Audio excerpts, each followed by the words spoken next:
Hello guys, welcome to my YouTube आया channel. था। इसके पहले पीएसयू स्टॉक्स पे भी उन्होंने एक रिपोर्ट निकाली थी, वैल्यूएशंस महंगे हैं।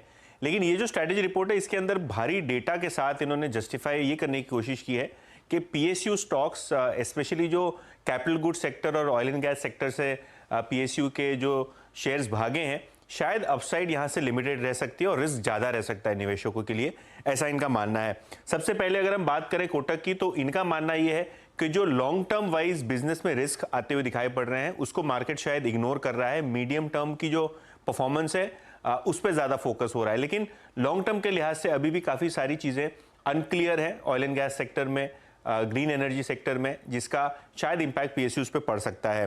पीएसयू इंडेक्स की बात करें तो पर से 92% का गेन आपने देखा है पिछले 12 महीने में।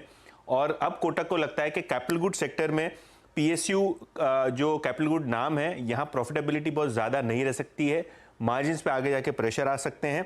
और अगर हम बात करें वैल्यूएशंस की, तो बीईएल यानी Bharat electronics, BHEL, Hindustan aeronautics, आपके स्क्रीन के ऊपर एक टेबल आएगा जहां वैल्यूएशंस अगर आप देखें 2019 में जब मोदी जी का सेकेंड टर्म था टू द करंट वैल्यूएशन, आपको चीजें महंगी दिखेंगी।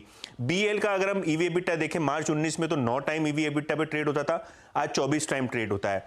बीएचईएल 9 टाइम ट्रेड होता था, लेकिन अभी क्वार्टर में लॉस है तो एप्लीकेबल नहीं है।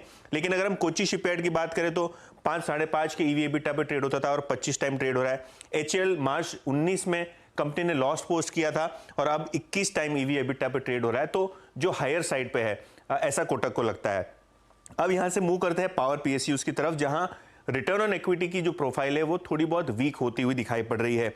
और अगर आप प्राइस टू बुक वैल्यूएशन दे दें इन सभी पावर पीएसयूज को, तो आपको दिखाई पड़ेगा कि बहुत प्रीमियम पे अब रिन्यूएबल एनर्जी कंपनी जैसे एनएचपीसी, एसजेवीएन है, वो ट्रेड कर रहे हैं। एनटीपीसी भी इनफैक्ट आपको मल्टी ईयर हाई वैल्यूएशन पे आता हुआ दिखाई पड़ रहा है। और वो टेबल आपके स्क्रीन के ऊपर आएगा, जहां एनएचपीसी की जो प्राइस टू बुक थी मार्च 2019 में, वो थी 0.8, अब 2.5 time price to book trade हो रहा है।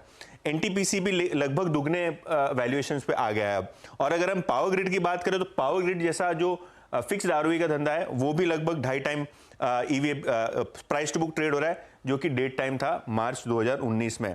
ऑयल मार्केटिंग कंपनीज, यहां भी अगर आप देखें तो कोटक का मानना यह है कि पिछले दिनों जो क्रूड में वॉलेटिलिटी थी, उसके कारण पेट्रोल डीजल के सेल्स पे वॉलेटिलिटी हुई।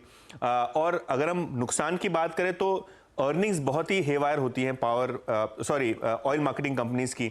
और अगर हम वैल्यूएशन देख लें बीपीसीएल, एचपीसीएल का, तो जो 2019 में इनका वैल्यूएशन था मार्च में, उससे 15 से 20% प्रीमियम पे ऑलरेडी सारे के सारे ऑयल मार्केटिंग कंपनीज ट्रेड हो रहे हैं।